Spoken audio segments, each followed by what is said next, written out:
আজ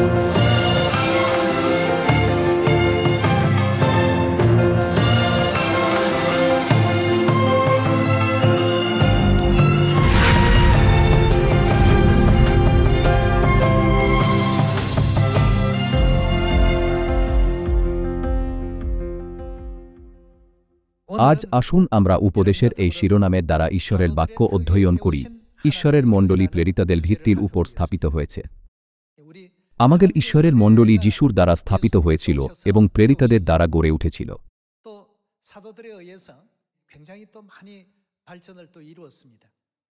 তারপর চতুর্থ শতাব্দীর আশেপাশে বিশ্রামদিন ও নিস্তার পর্ব অদৃশ্য হয়ে গিয়েছিল এবং পৌত্তলিক রীতিনীতি ঈশ্বরের বিধির জায়গায় প্রতিস্থাপিত হয়েছিল। যেহেতু সেখানে কোনো আলো ছিল না, তাই চার্চ ইতিহাসে এটাকে অন্ধকার যুগ বলা হয়। অন্ধকার যুগের পর খ্রিস্ট আনসাংহোম তার সন্তানদের বাঁচানোর জন্য 1918 সালে পৃথিবীতে এসেছিলেন।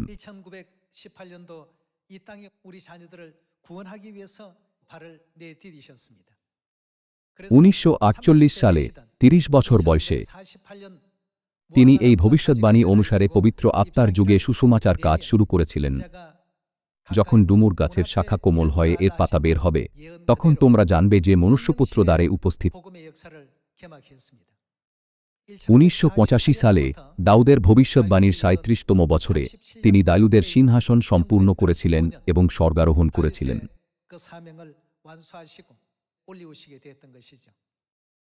তাঁর স্বর্গারোহণের 4 বছর আগে সাপ্তাহিক ধর্মপত্রিকার মাধ্যমে পিতা আনসাংহোম ভবিষ্যদ্বাণী করেছিলেন যে দ্বিতীয়বার আসা খ্রিস্ট অবশ্যই 37 বছরে সুসমাচার কার্য পূর্ণ করবেন এবং মারা যাবেন।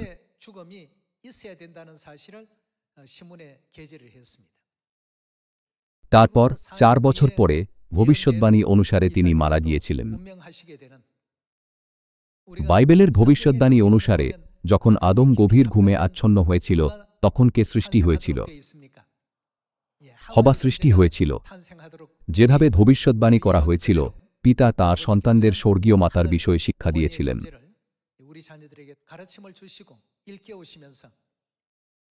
তিনি লিখেছিলেন, ইলিশায় এলিকে অনুসরণ করেছিলেন, যিহোশু মশিকে অনুসরণ করেছিলেন, পিতর যিশুকে অনুসরণ করেছিলেন এবং আমি মাতাকে অনুসরণ করি। তাঁর সন্তানদের জন্য মূল্যবান শিক্ষা রেখে তিনি নিজের হাতে এটা লিখেছিলেন। তারপর স্বর্গীয় মাতার পরিচালনায় ঈশ্বরের মণ্ডলী প্রায় 40 বছর ধরে অধ্যবসায়ের সাথে সুসমাচার পথে চলেছে।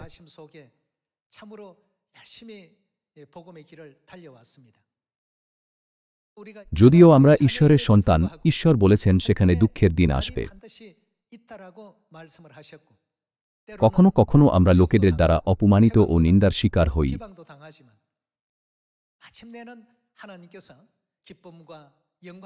কিন্তু বাইবেল ভবিষ্যদ্বাণী করে যে শেষে ঈশ্বর আমাদের একটা আনন্দ ও মহিমার দিন দেবেন। পিতা এই পৃথিবীতে এসেছিলেন এবং 1964 সালে তিনি বাইবেলে থাকা মণ্ডলীর নাম পুনঃস্থাপন করেছিলেন। এইভাবে ঈশ্বরের মণ্ডলী স্থাপিত হয়েছিল।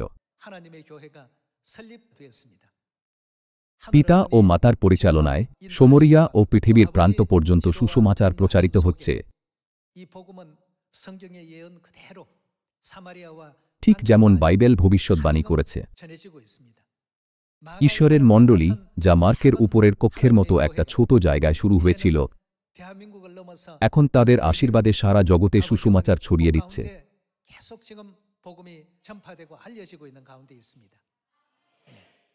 প্রতিটি দেশে লোকেরা তাদের বিখ্যাত বিশ্ববিদ্যালয় এবং গুরুত্বপূর্ণ প্রতিষ্ঠানের জন্য গর্বিত হয়। যদি আপনি এরকম সংস্থার সদস্য হতেন, তাহলে লোকেরা আপনার দিকে দেখত। স্বর্গের সর্বদূতেরা কাকে ঈর্ষা করে? লেখা আছে যে তারা ঈশ্বরের মণ্ডলীর লোকেদের ঈর্ষা করে, যারা নতুন নিয়ম পালন করে। তারা জগতের রাজাদের ঈর্ষা করে না। তারা না তো বিখ্যাত পণ্ডিতদের ঈর্ষা করে, আর না তো বিখ্যাত ডাক্তারদের।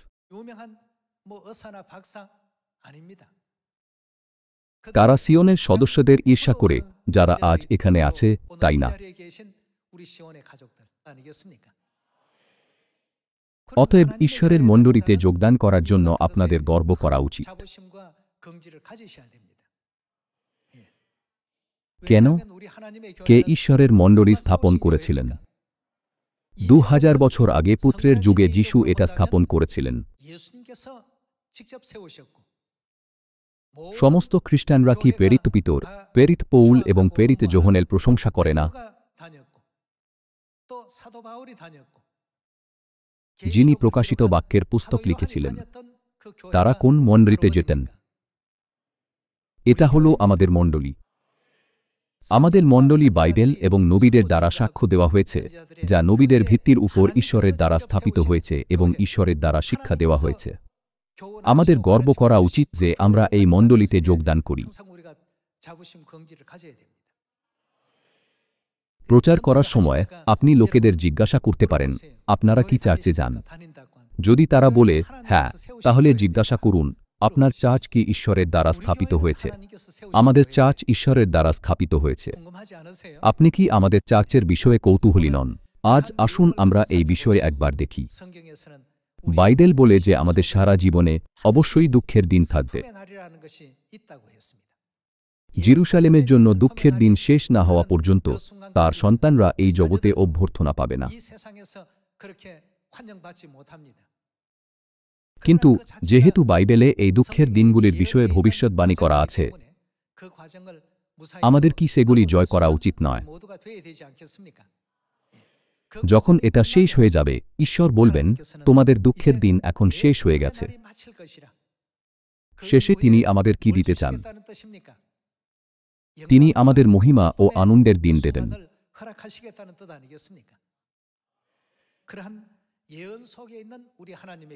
আসুন প্রথম করিন্থীয় 1 অধ্যায়ে ঈশ্বরের মণ্ডলীর বিষয়ে ভবিষ্যৎবাণী দেখি। প্রথম করিন্থীয় 1 অধ্যায় 2 পদ। করিন্থে স্থিত ঈশ্বরের মণ্ডলীর সমিতে, খ্রিস্ট যিশুতে পবিত্রীকৃত ও আহুত পবিত্রগণের সমিতে এবং যাহারা সর্বস্থানে আমাদের প্রভু যীশু খ্রিস্টের নামে ডাকে, তাহাদের সর্বজন সমিতে, তিনি তাহাদের এবং আমাদের প্রভু, আমাদের পিতা ঈশ্বর ও প্রভু যীশু খ্রিস্ট হইতে অনুগ্রহ ও শান্তি তোমাদের প্রতি বর্তুক। করিন্থে অবস্থিত মণ্ডলীর নাম কি ছিল? একা ছিল ঈশ্বরের মণ্ডলী। বাইবেলে শুধুমাত্র ঈশ্বরের মণ্ডলীর সাক্ষ্য দেওয়া আছে। নাম হল খুবই গুরুত্বপূর্ণ। ঈশ্বরের মণ্ডলী হল সেই মণ্ডলী যা ঈশ্বর পরিচালনা করেন। মণ্ডলীর নাম হল ঈশ্বরের মণ্ডলী, কারণ এটা ঈশ্বরের দ্বারা স্থাপিত হয়েছে এবং ঈশ্বরের দ্বারা পরিচালিত হয়েছে। অতএব যখন 2000 বছর আগে যিশু মণ্ডলী স্থাপন করেছিলেন, তিনি এর নাম দিয়েছিলেন ঈশ্বরের মণ্ডলী। যে মণ্ডলীতে প্রেরিত পিতর, পৌল ও যোহন এবং প্রথম মণ্ডলীর সমস্ত বিশ্বাসী যেতেন, সেটা ছিল ঈশ্বরের মণ্ডলী। আসুন প্রথম করিন্থীয় 11 অধ্যায় 20 পদ দেখি।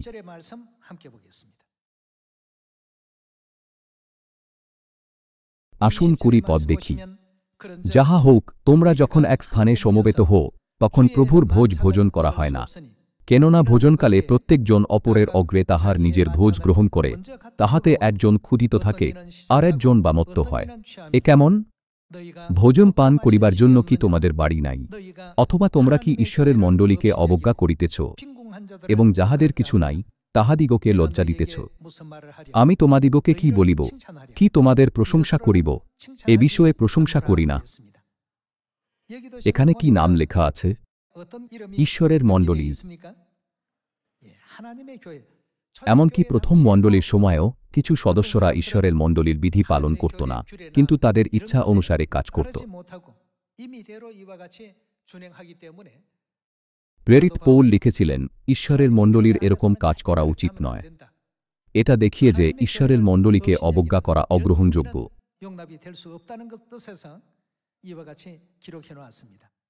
আসুন 15 অধ্যায় যাই। প্রথম করিন্থীয় 15 অধ্যায় 9 পদে লেখা আছে, কেননা প্রেরিতগণের মধ্যে আমি সর্বাপেক্ষা ক্ষুদ্র, কারণ আমি ঈশ্বরের মণ্ডলীর তাড়না করিতাম। যখন প্রেরিত পৌল যিহুদি ধর্মের সদস্য ছিলেন, তিনি ঈশ্বরের মণ্ডলীকে অত্যাচার করেছিলেন। দম্মেশকের পথে তিনি একটি উজ্জ্বল আলো দেখেছিলেন। সেই জ্যোতি এত শক্তিশালী ছিল যে তিনি মাটিতে পড়ে গিয়েছিলেন এবং সেই জ্যোতি থেকে একটা আওয়াজ এসেছিল। সেই সময় প্রেরিত পৌলের নাম ছিল শৌল। তিনি যিশুর কণ্ঠস্বর শুনেছিলেন, শৌল, শৌল। তাই তিনি উত্তর দিয়েছিলেন, প্রভু আপনি কে? আমি নাসারতীয় যিশু, যাকে তুমি তাড়না করছ। পৌল আশ্চর্য হয়েছিলেন। সেই সময় পর্যন্ত তিনি ভেবেছিলেন যে তিনি ঈশ্বরের ইচ্ছা অনুসারে জীবনযাপন করছেন, কিন্তু তার বদলে তিনি তাদের অত্যাচার করার জন্য নেতৃত্ব করেছিলেন, যারা ঈশ্বরের ইচ্ছা পালন করছিল। সেই জন্যই প্রেরিত পৌল তার অতীত জীবনকে যাচাই করেছিলেন। আসুন 9 পদ আবার দেখি। কেননা প্রেরিতগণের মধ্যে আমি সর্বাপেক্ষা ক্ষুদ্র, বরং প্রেরিত নামে আখ্যাত হইবার অযোগ্য, কারণ আমি ঈশ্বরের মণ্ডলীর তাড়না করিতাম। পৌল চিন্তা করেছিলেন, যখন আমি যিহুদি ধর্মে ছিলাম, আমি ঈশ্বরের মণ্ডলীকে অত্যাচার করেছিলাম, কিন্তু আমাকে মূল্যবান পদ এবং একজন প্রেরিত হওয়ার উপাধি দেওয়া হয়েছে। আমি এই আশীর্বাদের যোগ্য নই।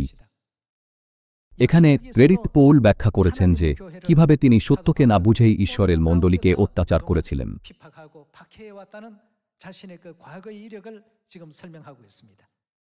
আসুন প্রথম তিমথিয়ে 3 অধ্যায় 15 পদ দেখি। 3 অধ্যায় 15 পদ। কিন্তু যদি আমার বিলম্ব হয়, তবে যেন তুমি জানিতে পারো যে ঈশ্বরের গৃহমধ্যে কেমন আচার ব্যবহার করিতে হয়, সেই গৃহত। এটা কি? জীবন্ত ঈশ্বরের মণ্ডলী, সত্যের স্তম্ভ ও দৃঢ়ভিত্তি। আর ভক্তির নিবোধতত্ত্ব মহৎ, ইহা সর্বসম্মত, যিনি মাংসে প্রকাশিত হইলেন, আত্মাতে ধার্মিক প্রতিপন্ন হইলেন। প্রথম মণ্ডলীর নাম কি ছিল যা যীশু খ্রিস্ট স্থাপন করেছিলেন?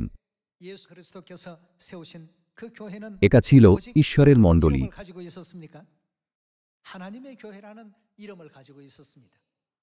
তাহলে ঈশ্বরের মণ্ডলী কোন ভিত্তির উপর নির্মিত হয়েছিল? আসুন ইফিসীয় 2 অধ্যায় 20 পদ দেখি।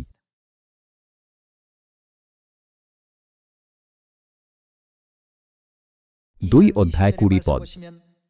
তোমাদিগকে প্রেরিত ও ভাববাদিগণের ভিত্তিমূলের উপরে গাঁথিয়া তোলা হইয়াছে, তাহার প্রধান কোনস্থপস্তর স্বয়ং খ্রিস্ট যীশু। তাহাতেই প্রত্যেক গাঁথনি সুসংলগ্ন হইয়া প্রভুতে পবিত্র মন্দির হইবার জন্য বৃদ্ধি পাইতেছে। তাহাতে আত্মাতে ঈশ্বরের আবাস হইবার নিমিত্ত তোমাদিগকেও একসঙ্গে গাঁথিয়া তোলা হইতেছে।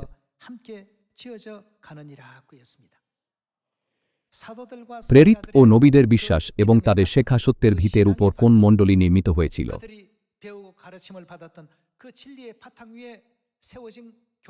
এটা ছিল ঈশ্বরের মণ্ডলী। যিশু এইভাবে এটা স্থাপন করেছেন। খ্রিস্ট সেই মণ্ডলী স্থাপন করেছিলেন যা বাইবেলে ভবিষ্যৎবাণী আছে এবং যার ভবিষ্যৎ নিশ্চিত। তিনি মানবজাতির উদ্ধারের জন্য সবথেকে গুরুত্বপূর্ণ স্থান হিসাবে ঈশ্বরের মণ্ডলী স্থাপন করেছিলেন। তাই আমাদের মণ্ডলীর জন্য আমাদের গর্ব করা উচিত।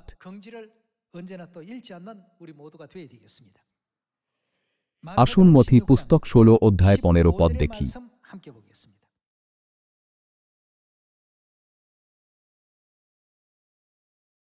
মথি 16 অধ্যায় 15 পদ। তিনি তাহাদিগকে বলিলেন, কিন্তু তোমরা কি বলো, আমি কে?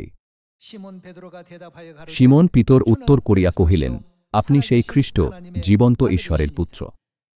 যিশু উত্তর করিয়া তাহাকে কহিলেন, হে জোনার পুত্র শিমোন, ধন্য তুমি।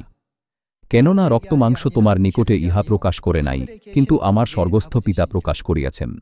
এখন আসুন আরও ভালোভাবে দেখি। 18 পদ। আর আমিও তোমাকে কহিতেছি, তুমি পিতর, আর এই পাথরের উপরে আমি কাকে বোঝায়? যিশু আমি। তিনি কি নির্মাণ করবেন? আপন মণ্ডলী গাঁথিব। কার মণ্ডলী হল আপন মণ্ডলী? তৃতীয় এক অনুসারে যিশু হলেন পুত্র ঈশ্বর। আর এই পাথরের উপরে আমি আপন মণ্ডলী গাঁথিব, আর পাতালের পুরোদ্বার সকল পাতালের দরজা কি হবে না, তাহার বিপক্ষে প্রবল হইবে না। আমি তোমাকে স্বর্গরাজ্যের চাবিগুলিন দিব, আর তুমি পৃথিবীতে যাহা কিছু বদ্ধ করিবে তাহা স্বর্গে বদ্ধ হইবে, এবং পৃথিবীতে যাহা কিছু মুক্ত করিবে তাহা স্বর্গে মুক্ত হইবে। যীশু এই মণ্ডলীর কর্তৃত্বকে স্বীকার করেছিলেন। যখন আমরা মথি 16 অধ্যায়কে গভীরভাবে দেখি, আমরা দেখতে পারি যে যীশু এই বলে পিতরকে আশীর্বাদ দিয়েছেন, তুমি পিতর, আর এই পাথরের উপরে আমি আপন মণ্ডলী গাঁথিব।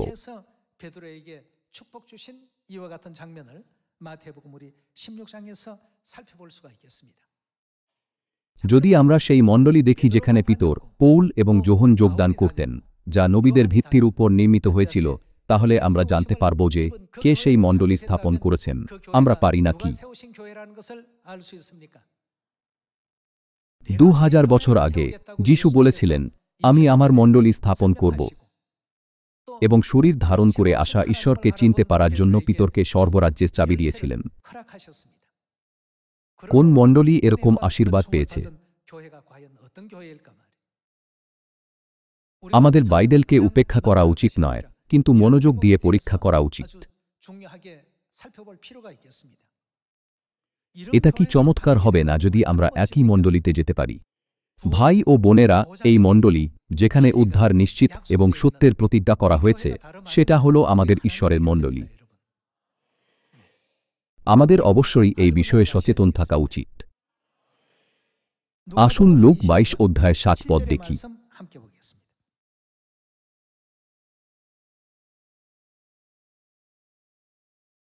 লূক 22 অধ্যায় 7 পদ। পরে তারই শূন্য রুটির দিন, অর্থাৎ যেদিন নিস্তার পর্বের মেষশাবক বলিদান করিতে হইত, সেই দিন আসিল। তখন তিনি পিতর ও যোহনকে প্রেরণ করিয়া কহিলেন, তোমরা গিয়া আমাদের জন্য নিস্তার পর্বের ভোজ প্রস্তুত করো, আমরা ভোজন করিব। এটা সেই মণ্ডলী ছিল যেখানে পিতর ও যোহন নিস্তার পর্ব প্রস্তুত করেছিলেন। কে তাদের এটা করতে নির্দেশ দিয়েছিলেন? ঈশ্বর শরীর ধারণ করে এই পৃথিবীতে এসেছিলেন এবং পিতর ও যোহনকে পাঠিয়েছিলেন। অন্য কথায়, সত্যের দ্বারা ঈশ্বর একে একে সেই মণ্ডলীকে প্রকট করছেন, যা প্রেরিত ও নবীদের ভিত্তির উপর স্থাপিত হয়েছিল। এখনকার দিনে অসংখ্য চার্চ আছে, কিন্তু কোন মণ্ডলী নিস্তার পর্বকে মূল্য দেয়?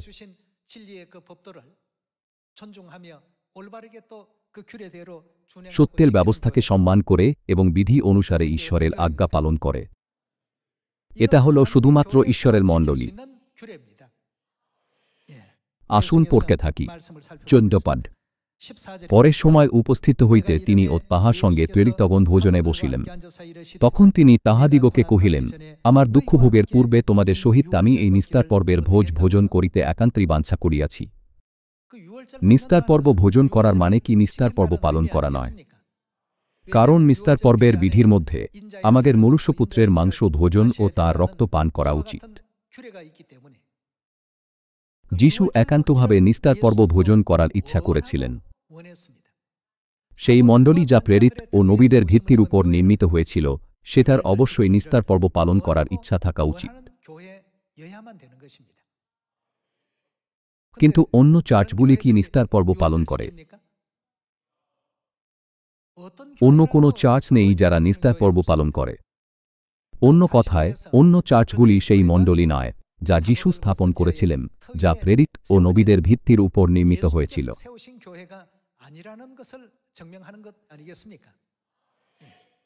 নিস্তার পর্ব হল সেই সত্য যা যীশু স্থাপন করেছিলেন এবং একান্তভাবে পালন করতে চেয়েছিলেন। এই সত্য কি বিশ্ব সুসমাচার প্রচার সংস্থা ঈশ্বরের মণ্ডলীতে পাওয়া যায় না? আসুন 19 পদে যাই। 19 পদ। পরে তিনি রুটি লইয়া ধন্যবাদ পূর্বক ভাঙিলেন এবং তাহাদিগকে দিলেন, বলিলেন, ইহা আমার শরীর, যাহা তোমাদের নিমিত্ত দেওয়া যায়, ইহা আমার শরণার্থে করিও। যীশু কি বলেছিলেন? আমার শরণার্থে ইহা করিও। এটা একটা বিধি ও আজ্ঞা যা যীশু স্থাপন করেছিলেন। যীশুর দ্বারা স্থাপিত, প্রেরিতদের দ্বারা যোগদান করা এবং প্রেরিতদের ভিত্তির উপর নির্মিত মণ্ডলীতে কোন সত্য থাকা উচিত? সেই মণ্ডলীতে অবশ্যই নিস্তার পর্বের সত্য থাকা দরকার। আজকের দিনে যদিও অসংখ্য চার্চ আছে যারা ঈশ্বরকে বিশ্বাস করার দাবি করে, তারা নিস্তার পর্ব পালন করে না। যিশু কেন এই পৃথিবীতে এসেছিলেন? তিনি আমাদের বাঁচাতে এসেছিলেন। যদি আমাদের উদ্ধারের সাথে নিস্তার পর্বের কোনো সম্পর্ক না থাকে, তাহলে তিনি কি এটা এত আগ্রহের সাথে পালন করতে চাইতেন? আসুন 20 পদ থেকে পড়তে থাকি। আর সেই রূপে তিনি ভোজন শেষ হইলে পানপাত্রটি লইয়া কহিলেন। তিনি নিস্তার পর্বে দ্রাক্ষারস নিয়ে বলেছিলেন, এই পানপাত্র এটা কি? আমার রক্তে নূতন নিয়ম, যে রক্ত তোমাদের নিমিত্ত পাতিত হয়।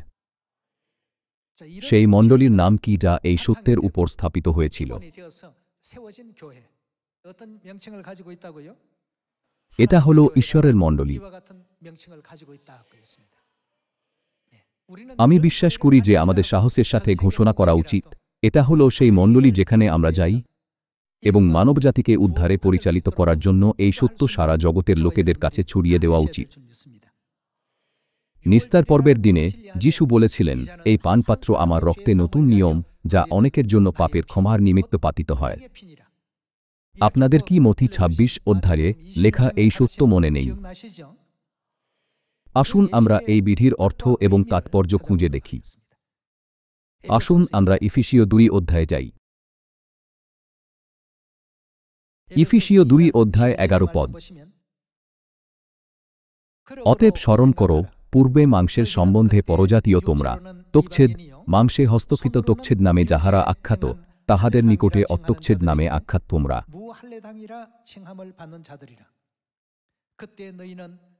তৎকালে তোমরা খ্রিস্ট হইতে বিভিন্ন ইসরায়েলের প্রজাধিকারের বহিস্থ এবং প্রতিজ্ঞাযুক্ত নিয়মগুলির অসম্পর্কীয় ছিলে, তোমাদের আশা ছিল না, আর তোমরা জগতের মধ্যে ঈশ্বরবিহীন ছিলে। কিন্তু এখন খ্রিস্ট যিশুতে পূর্বে দূরবর্তী ছিলে যে তোমরা। আমরা কিভাবে কাছে এসেছি? খ্রিস্টের রক্ত দ্বারা নিকটবর্তী হইয়াছ। সত্যের নিয়ম যা খ্রিস্টের রক্তের সাথে সম্পর্কিত, সেটা খুবই গুরুত্বপূর্ণ। আগে আমরা প্রবাসী ছিলাম, কিন্তু এখন তাঁর রক্তের দ্বারা কাছে এসেছি। আসুন 19 পদে যাই। অতএব তোমরা আর কে? অসম্পর্কীয় ও প্রবাসী নহ, আপনারা আর অতিথি নন, কিন্তু পবিত্রগণের সহপ্রজা এবং ঈশ্বরের বাটির লোক। বাটির লোক শব্দের অর্থ হল পরিবার। খ্রিস্টের রক্তের দ্বারা আমরা ঈশ্বরের কাছে এসেছি। বাইবেল কি বলে আমরা কে? আমরা হলাম ঈশ্বরের পরিবার। তাহলে কিভাবে নিস্তার পর্বের রুটি ও দ্রাক্ষারস আমাদের ঈশ্বরের পরিবার বানিয়েছে? ভাই ও বোনেরা, সন্তানরা তাদের পিতামাতার কাছ থেকে কিসের উত্তরাধিকারী হয়? তারা তাদের পিতামাতার কাছ থেকে মাংস ও রক্তের উত্তরাধিকারী হয়। ঈশ্বর শারীরিক নীতির দ্বারা আমাদের এটা জানিয়েছেন। নিস্তার পর্বের রুটি তার মাংসকে সম্বোধিত করে এবং নিস্তার পর্বের দ্রাক্ষারস তাঁর রক্তকে সম্বোধিত করে। অতএব ঈশ্বরের মাংস ও রক্ত গ্রহণ করার দ্বারা ঈশ্বরের সাথে আমাদের সম্পর্ক পিতা, মাতা এবং তাদের সন্তান হিসাবে স্থাপিত হয়। যদিও ঈশ্বর বলেছেন, আমার শরণার্থে ইহা করো, এমন কোন চার্চ আছে কি যারা নিস্তার পর্ব পালন করে? এটা আশ্চর্যজনক। অতএব ঈশ্বর বলেছেন, কারণ তাহারা দেখিয়াও দেখে না, শুনিয়াও শুনে না এবং বুঝেও না।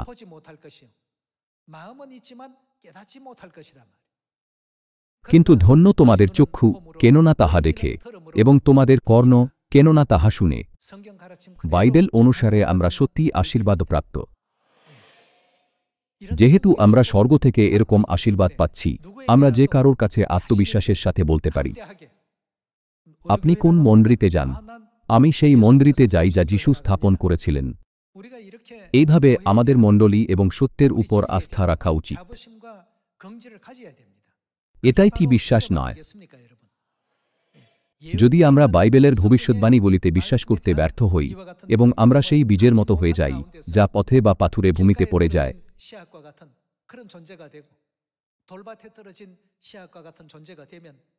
তাহলে আমরা মূর্খতা করব, ঠিক যেমন সূর্যের নিচে বীজ শুকিয়ে যায়। সেই জন্যই প্রকাশিত বাক্য ৩ অধ্যায়ে যিশু বলেছিলেন, তোমার যাহা আছে তাহা দৃঢ়রূপে ধারণ করো, যেন কেহ তোমার মুকুট অপহরণ না করে। বাইবেল কি আমাদের শিক্ষা দেয় না যে আমাদের কখনোই এই মহান সত্যকে হালকাভাবে নেওয়া উচিত নয় এবং এসুয়ের মতো এটাকে ছেড়ে দেওয়া উচিত নয়? ঈশ্বর জগৎকে বাঁচানোর মহান উদ্দেশ্য নিয়ে এই পৃথিবীতে মণ্ডলী স্থাপন করেছেন। এই কারণে স্বর্গারোহণের আগে তিনি তাঁর শিষ্যদের কাছে অনুরোধ করেছিলেন। তিনি আবার না আসা পর্যন্ত আমাদের কি করা উচিত বলে তিনি বলেছেন, সমরিয়া ও পৃথিবীর প্রান্ত পর্যন্ত এই সুসমাচার প্রচার করো। তিনি বলতে চেয়েছিলেন যে স্বর্গে আমাদের করা পাপের ক্ষমা পাওয়ার একমাত্র পথ হল সুসমাচার গ্রহণ করা। আসুন মথি ২৮ অধ্যায়ে যিশুর আজ্ঞা নিশ্চিত করি। আসুন মথি ২৮ অধ্যায় ১৮ পদ দেখি।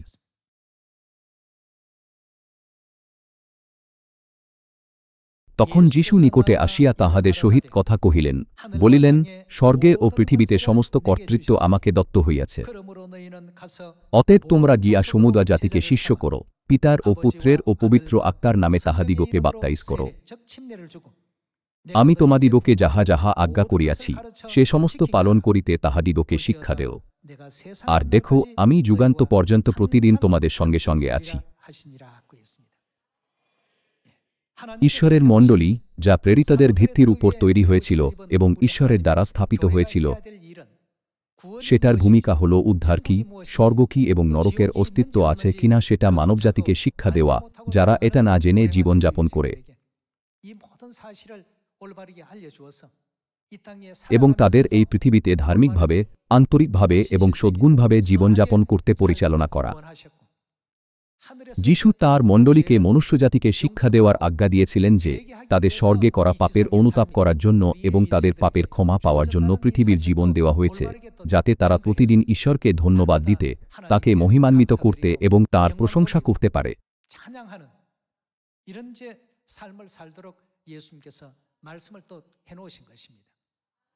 অতএব আমাদের অন্যদের শিক্ষা দেওয়া উচিত যারা এটা জানে না। যদিও আমি তাদের শিক্ষা দিই, কিছু লোকেরা বিশ্বাস করে না। তারা আমার দিকে অদ্ভুত চোখে দেখে। ভাই ও বোনেরা, অন্যরা আমাদের অদ্ভুত চোখে দেখুক বা স্বাগত জানানোর চোখে দেখুক, আমরা ঈশ্বরের কাজ করছি। এটা কি লেখা নেই যে যখন ঈশ্বরের মহিমাময় কাজ সম্পূর্ণ হবে, ঈশ্বর প্রত্যেক ব্যক্তিকে তাদের কাজ অনুসারে পুরস্কার দেবেন? যখন আমরা মথি ২৪ অধ্যায় ১৪ পদ দেখি, রাজ্যের সুসমাচারের বিষয়ে এটা কি বলে?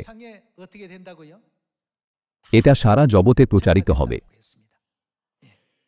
এটা নিশ্চিতভাবে কারোর না কারোর মুখ দ্বারা সব জায়গায় প্রচারিত হবে। আমাদের সুসমাচার কখনো ব্যর্থ হবে না। অতএব আসুন আমরা এই সুসমাচারের দ্বারা জগৎকে উদ্ধার করি এবং পরিচালনা করি। আমি আশা করি যে আমাদের সমস্ত সিয়নের সদস্যরা ঈশ্বরের স্থাপন করা মণ্ডলীতে এলোহিম ঈশ্বরকে ধন্যবাদ ও মহিমা দেবেন। যদি আমরা পদক্ষেপ না নিই, তাহলে জগৎ উদ্ধার পাবে না। ঈশ্বর শুধুমাত্র একটা মণ্ডলীকে মনোনীত করেছেন যা জগৎকে রক্ষা করতে পারে। এটা কোন মণ্ডলী? বিশ্ব সুসমাচার প্রচার সংস্থা ঈশ্বরের মণ্ডলী। এই কারণে ঈশ্বর ১৯৬৪ সালে ঈশ্বরের মণ্ডলী স্থাপন করেছিলেন। মার্কের উপরের কক্ষের মতো একটা ছোট জায়গায় আরাধনা করার সময় তিনি সবসময় জোর দিয়েছিলেন, রাজ্যের এই সুসমাচার সারা জগতে প্রচারিত হবে। আসুন জোরালোভাবে দেওয়া আমাদের পিতার এই শিক্ষাগুলি প্রতিফলিত করে দেখি। আমাদের সমস্ত হৃদয় দিয়ে আসুন আমরা আমাদের সর্বোত্তম করি, শক্তি একত্র করি এবং একসাথে এগিয়ে যাই। আসুন আমরাও ঈশ্বরের মহিমা প্রকট করি। শুধুমাত্র ঈশ্বরের মণ্ডলী ঈশ্বরের আজ্ঞা অনুসারে নিস্তার পর্ব, বিশ্রাম দিন এবং নতুন নিয়মের সমস্ত বিধি পালন করে। এটা হলো একমাত্র মণ্ডলী যেখানে সবকিছু বাইবেলের সাথে সম্পূর্ণভাবে মিলে যায়।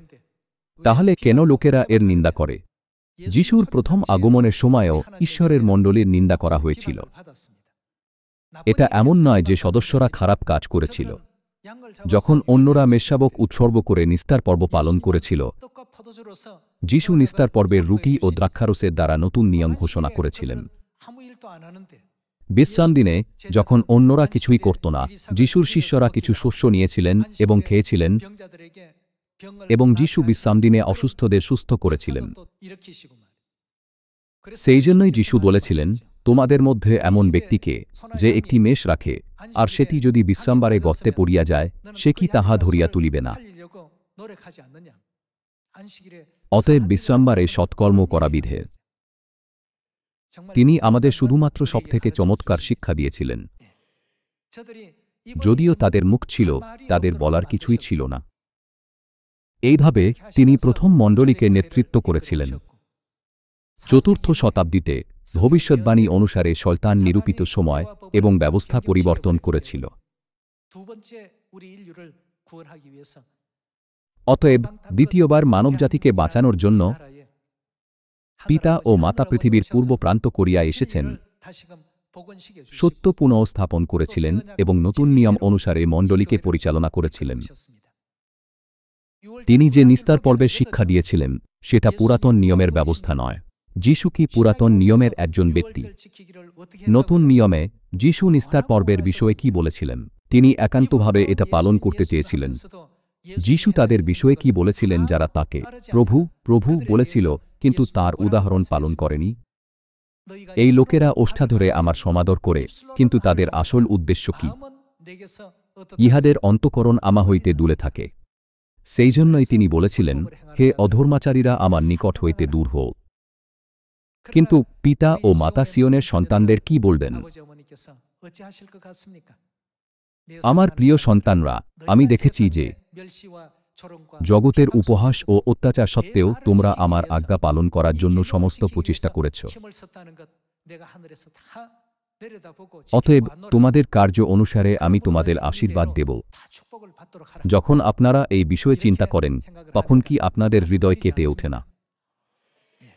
আর একটু বেশি প্রচেষ্টা এবং শক্তি দিয়ে আমাদের সিয়নের সমস্ত সদস্যরা যেন পিতাকে স্বাগত জানানোর জন্য প্রস্তুত হন।